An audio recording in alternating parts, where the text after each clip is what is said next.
Hello everyone, welcome back to the Untold, your show where we share important stories from interesting people, untold stories. Very interesting people. With this guy. Thank you so much. People are used to us now. By now I think they know that It's Ahmad enough. and Hussein. Ahmad and Hussein, we get it. All right, exciting day. Exciting day, we're talking about nutrition. something very important. Nutrition is key.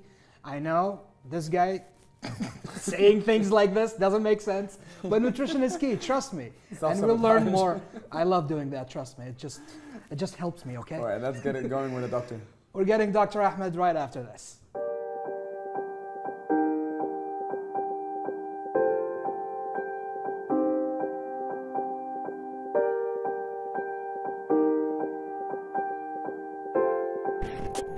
We're back on the show being joined by Dr. Ahmad Al-Duqbasi.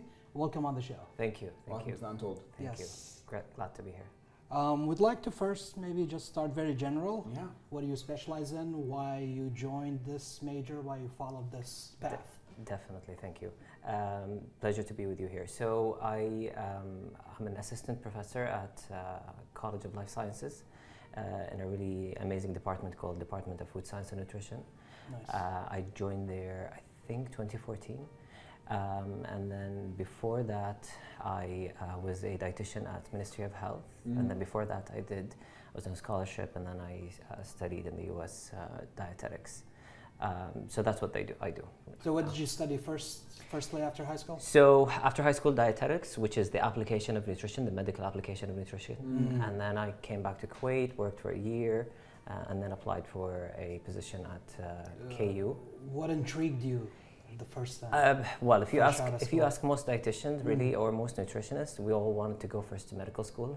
Okay. So, Okay. which I'm very glad I didn't go to medical school. Okay. I would have probably been a very, a not good.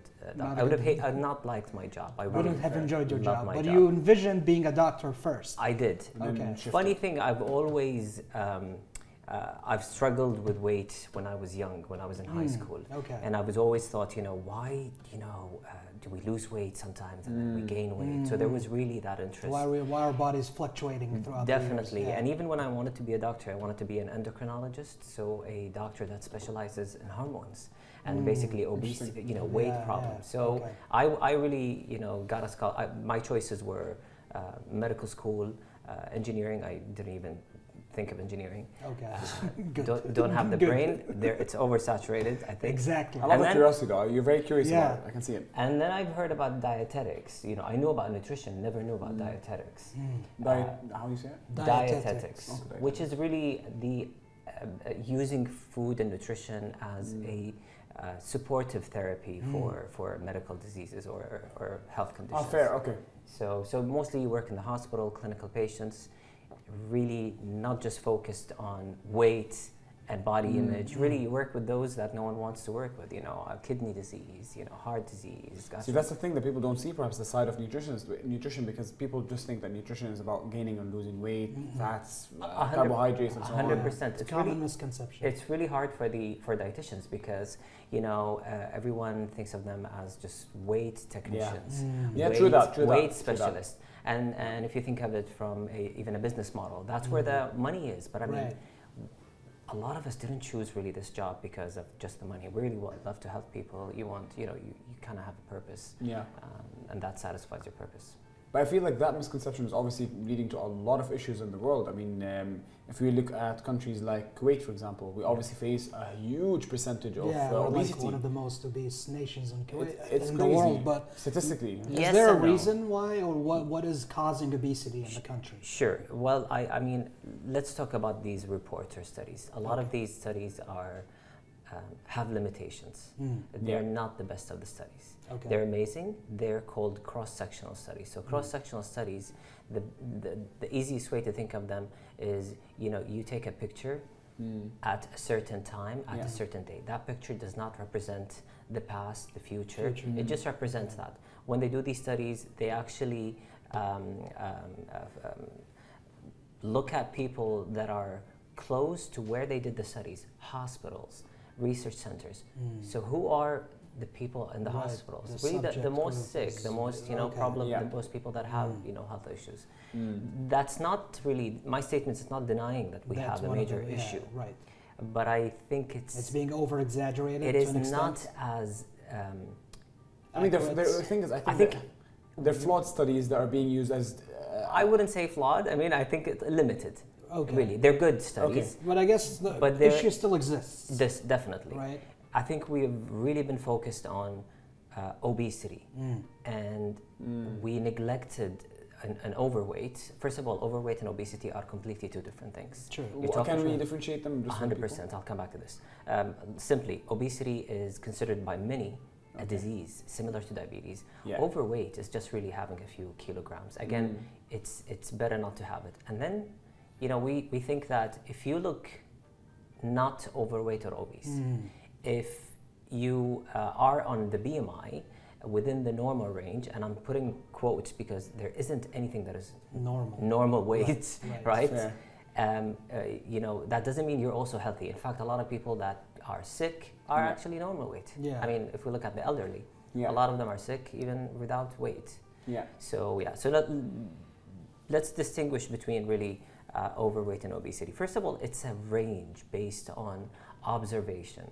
So it's not really based on the most accurate measurements of the relationship between a certain body weight and disease. Not everyone that is overweight is going to be sick, and the opposite is true. Not everyone that is within the normal weight will be healthy. Yeah. And then obesity is really considered a disease by many. I tend to agree with that opinion. A disease in one sense. It has the metabolic changes inside the body is actually similar to diabetes, cardiovascular disease, and other conditions. Now, not everybody have these really risk factors or these symptoms, but it is, and it's associated definitely, especially at the higher ranges of obesity. It is associated with increased risk, not only of disease, but even mortality. Which so is really are you saying that we shouldn't trust things, for example, because obviously you're saying that we have to be skeptical about what we call as obese and overweight, but a lot of people just simply go to these pharmacies, they stand on these machines, and they get this little report that they can get in like 30 seconds, and then they make a judgment on their whole lives. No, I'm not saying that we shouldn't really worry. I think I'm saying we shouldn't be obsessing about how we look. Okay. The main issue here is really thinking that if I look, I'm going to use the word okay, if I look not overweight or obese, if I'm on that BMI, which is a single measure, very limited, extremely, it's a screening. They would think they're healthy, but they might not be. It's a screening. It's basically screening. But there's way more that we should discuss. Definitely. Okay. I mean, there are many definitely other factors. Lack of sleep is more important than, really, sleeping schedule is a huge factor. Not eating fruits and vegetables is actually equally important. In fact, even if you're a normal weight, but you have abdominal fat, so basically you have a little bit of abdomen, is as dangerous as someone that is actually overweight. What would you attribute the obesity issue in Kuwait to? I think the obesity issue eating habits exists. Definitely, I don't think, and it's a worldwide phenomenon, by the way. It's really worldwide phenomenon. Yeah. I mean, you see this now everywhere. It's basically an epidemic.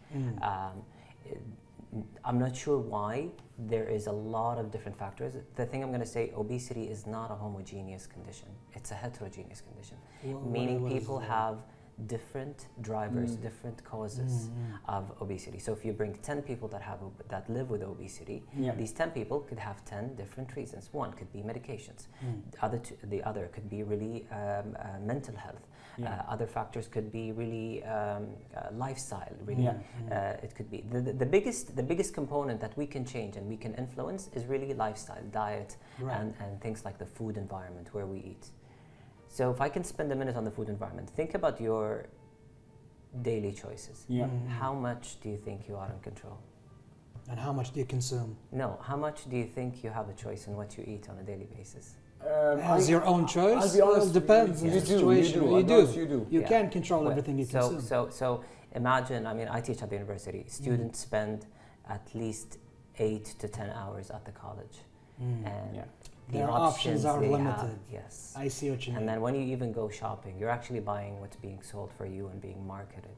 So these are also extremely big factors. We know that marketing affects really of course convenience also. I mean, But so that's why you have to be smart about it. Like that's why you cannot just eat everything that you see in an ad. Yeah, but how often do you read the label? Yeah. But then again, we were That having is this the thing, conversation you know, yeah. before And they recording. could be wrong. So the doctor was saying something very interesting about the that's label. big. Yeah. So he said something outside about the calories not being If we accurate. can't trust the label, what are we No, gonna you trust? can. You can. But I mean, I think people should be skeptical. That's one thing to think about. People should really take a leading role in advocating for their health. I think the first thing is not obsessing about how we look. I know it's really hard. We all do it. It is Definitely. hard. It is hard. We all do it. We all love to look at the mirror and see, looking good, which is sometimes it's not bad. You do want, a little bit of vanity and caring about these things because you don't want to let go completely. But I mean, I think first is not obsessing, having a healthy relationship with food, and then really trying, different things, because you have to find what really works for you. You have to find your groove, your what's the best way of you to enjoy your life and do these changes. We've learned a lot of our food habits in the first 10 years of our lives. These become imprinted on us. That's actually very interesting because, so you're saying the first 10 years of our lives is where we get our habits that we end up living with it. 100%. In fact, I'm literally trying to reflect because I can't remember. By age seven, most kids really develop, acquire a lot of these habits, and how do we change our habits once we identify the issue? If they're not good for us, go see a dietitian. Just see a dietitian. No, I mean, really, that's the thing, and I'm plugging dietitians here. The thing about eating healthy, people think I can do it.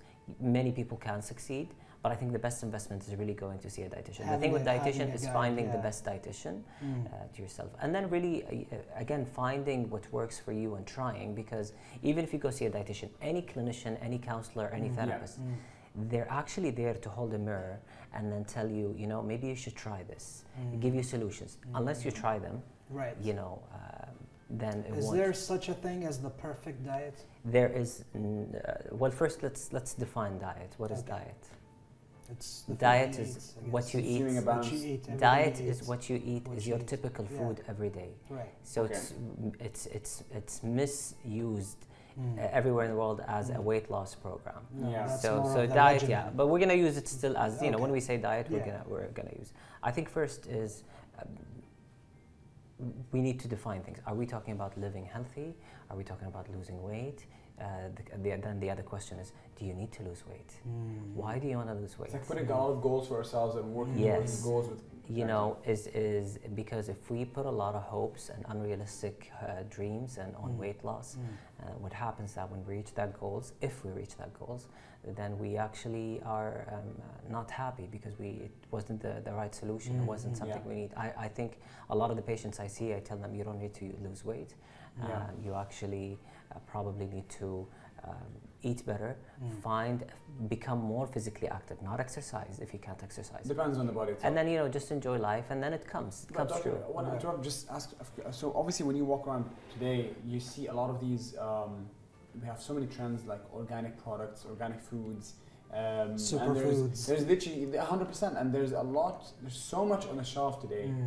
Is it just marketing or? But this is the thing, because the problem is that number one, is it a trend? Number two, they're coming at a price. And there's obvious like organic eggs, for example, they're like 3 times the price of normal eggs. So I mean, let's be honest, it's really part of our life. I mean, these trends are really consumer driven. Consumers want these things. It is a market. It is a free market in the end. And I think we think 200 times a day about food. I think it makes sense that we are a bit educated about these things and getting. Now, these trends, sometimes they go and come. Some of them are good, some of them are not good. I think I see the bright side. They kind of increase awareness of things. Doctor, we're going to have to go on a quick break and we'll be back to continue the conversation about trends and whatnot. Right.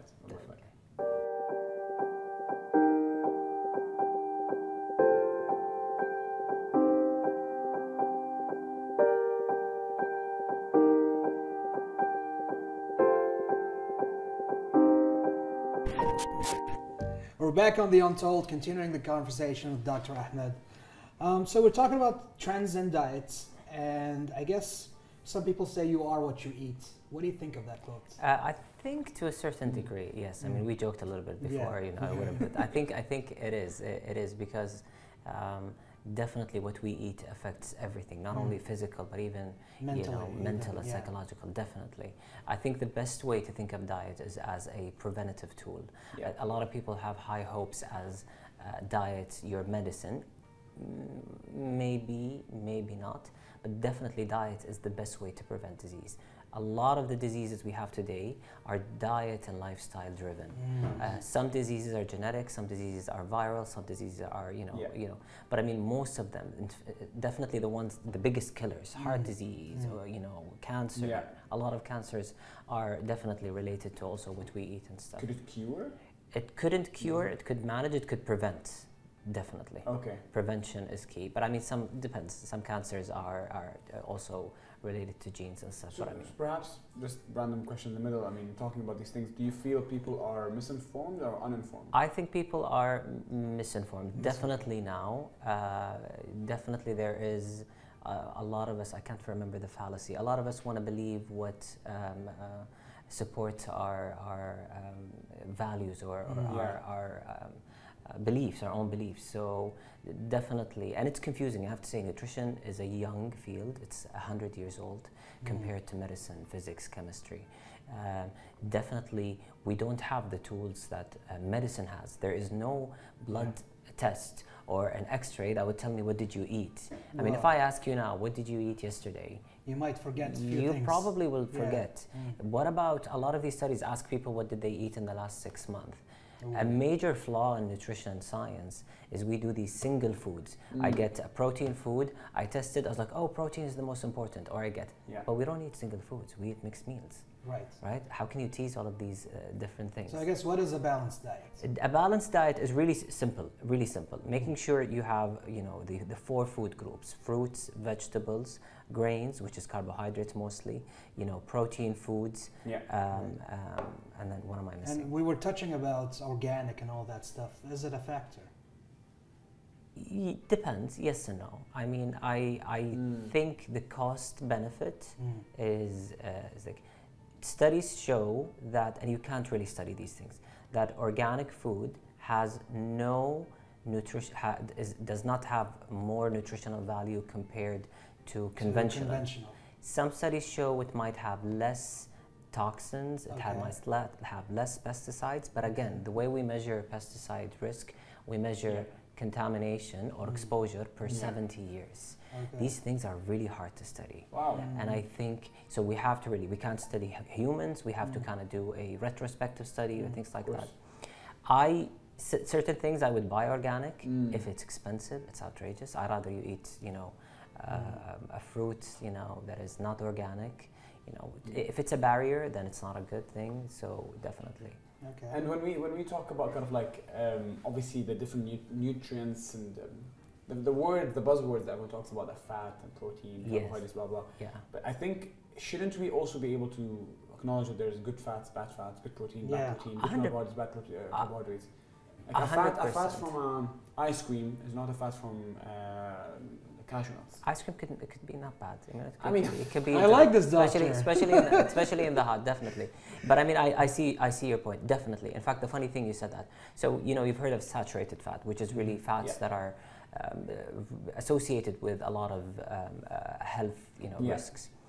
Some studies show that certain types of saturated fats, from dairy specifically, are actually not as harmful as saturated fat from hot dog or saturated fat from processed food. I think today in nutrition, the latest trend, and I think this is my area of research, is looking at the effect of processing. So I get really I always hear about natural food. So I love butter. I cook with butter. But I mean, if you go and you eat food that is already processed in a factory that looks like a car factory, definitely that they use ingredients that have been, industrial kind of type ingredients. Of course. The product doesn't even look like food. I think that's where we're now seeing a relationship with why certain nutrients are healthy and certain nutrients are not healthy. And so, not all calories are the same. Would you agree? I think, do you mean is a calorie a calorie? Is it? Is it? Yes, I think a calorie is 500 calories of French fries and 500 calories of fruits 100%. Is it true? Yeah. True. Because I mean that would have fat and that. But you know, I think it goes back to we don't eat calories. We eat foods. Right. These foods have a lot of things. So let's go. Let's talk about sugar now. Sugar is a big one. Ooh. We know there is no doubt added sugar. So the sugar that is either added at the factory or you add it at the table, right, is harmful. Associated with fatty liver. Associated with a lot of, especially liquid form. I mean, the best thing you can do to yourself is replace it with something else. Right. Definitely, especially for young, you know, adults. Yeah, they're very bad for you. It's really the worst. I guess the question is diet sodas. Yeah. The alternative sugars and all that stuff. Is that real? Is any of them actually acceptable? Let's say. You mean safe? They're safe. Yes. They're safe, definitely. And healthy? It's not going to cause any issues? Well, the word healthy is problematic. Is like it all these alternative Is it a sugars. good choice? Let me rephrase the question. Yeah. Is it a good choice for someone the everyday and they want to quit? 100%. It is a good choice. Good choice. Is there evidence that it could have some negative effects? Yes, it could disturb the microbiome, the bacteria, the healthy bacteria in the gut. Again, the evidence is still not that strong. Is there one alternative to sugar that's better than the other? Because there's like a list of them. But right? I mean, why? Just have sugar a little bit. But I mean, don't have too much of it, right? Okay. So to go back to the sugar thing, sugar is sugar, whether it's in fruit or stuff. But when I eat sugar naturally from fruit, first of all, it comes with fiber. It comes with antioxidants. But when I eat sugar, what does it come with? Phosphorus, acid, you know, like flavoring agents. We're talking a lot of sugar. We're talking about, you know, a lot of sugar. I've seen these videos where they actually show you how many grams. And it's masked, and it's actually our taste buds become addicted to it. I hate the word addicted. Sugar is very addictive. Definitely. Sugar, salt, a lot of, you know, flavoring agents, all of these things. I think the best nutrition advice you can do to yourself, the more you can eat food as close as to their natural form. Be careful from the word natural. I mean, snake venom is natural. That doesn't mean it's good, right? So you say that to patients? Yeah, I do say that. I say that to my patients and my students. But I mean, as close as its original form. The less you eat from a box, I mean, there's nothing wrong with a box. The better, right? That's the thing. And again, really, I mean, don't obsess about it. The more we obsess, the more problematic it comes. Well, yeah. Society makes us obsessed. There's a fun, you know. I think people just don't have that. They don't have the best relationships with bodies or with food anymore. And I'm not really sure. I think is it getting worse over time? That's the crux of the issue. But also, I think something good is happening in society. Where I feel, in my opinion, people are becoming more health cautious. They're actually acting better towards junk food. I don't feel people are as I don't know, leaning towards fast food as they were before. They're more aware. They are definitely today more aware than any point. 100%. I agree. But not although I have to say we do. I mean, part of my research is to look at nutrition knowledge. It's not that good, and I don't think it's because they're not educated. I think they're misinformed. You know, we're in an age where you know nutrition. The internet can be a good bad thing in this scenario. $1 billion. Billions of dollars industry. It's really, you know, foods and the food industry is as big as oil industry. We have to believe this and understand it. It's really one of the biggest industries, you know, globally. So there always be these, you know, marketing things. I think people are getting better, but I mean, you don't want to obsess. There's actually a recent mental health diagnosis known as orthorexia. It's actually obsession with healthy, clean food, where it affects your life. I can see some people have where that. you don't. I think I actually might have it. Where you don't go, you cannot self-diagnose. Where you don't go out with your friends. You don't eat with your family. You know, I don't eat this food. I'm constantly you're on a diet. The same thing with dieting. People on yo-yo dieting. You know, you're on a very strict diet for a month. What happens is that your body actually adapts, and then it kind of really resists that. Talk about diets and fad diets. Keto is a big thing. Yeah, it's not a fad diet, keto. What do you think about keto? No. So keto is actually developed in the 1950s as a medical diet for patients with epilepsy that do not respond to medication. So keto is very old. I think 1950s or 1960s. Definitely it used to not be accepted as a mainstream diet. There's a lot of evidence now. It's not sustainable, is it? Yes and no. If it works for you.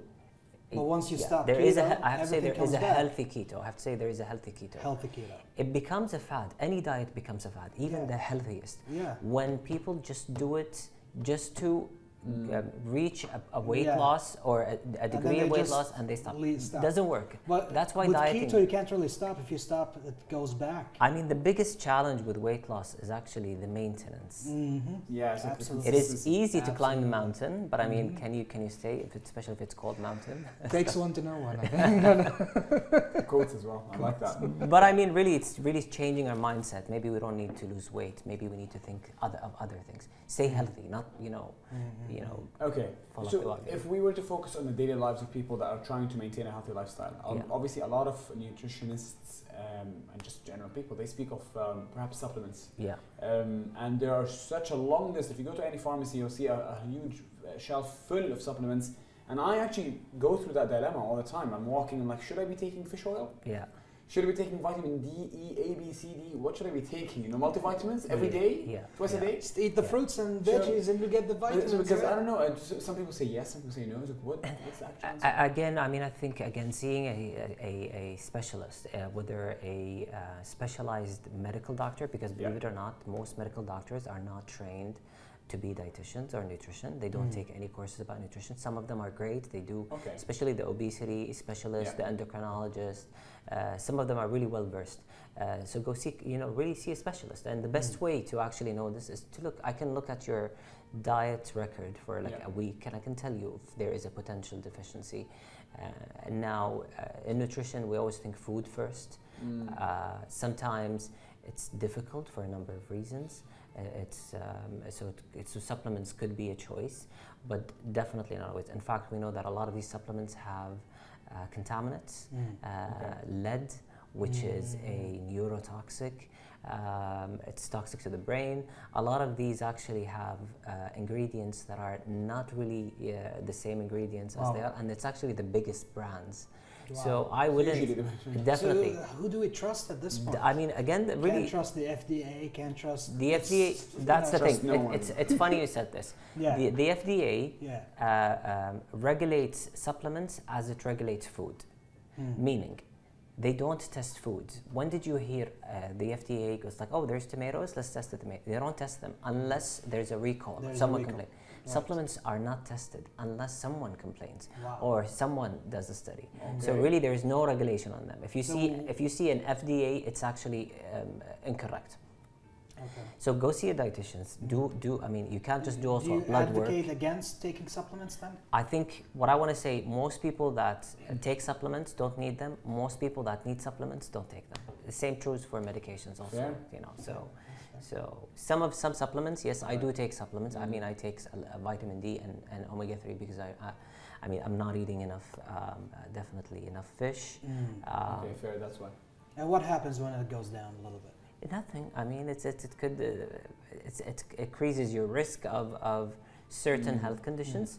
But I mean, again, it's best to look at a holistic point of view and then really see a specialist. Lovely.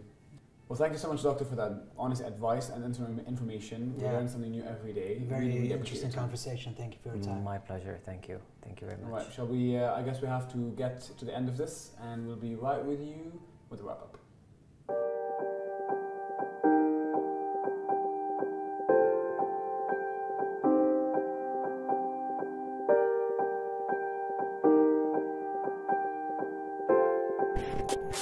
Back with a wrap up. What a beautiful episode with Dr. Ahmed, honestly. I love these medical conversations, especially when it's about nutrition. Absolutely. It is something important. It is something that I feel like should especially be important for people. As if literally everything is debatable in the world of nutrition. It is true. Even calories. Like he said, it's a very new science. 100 years been studying this. Not like other medical fields. Looking forward to perhaps more nutritionists to join us on the Untold.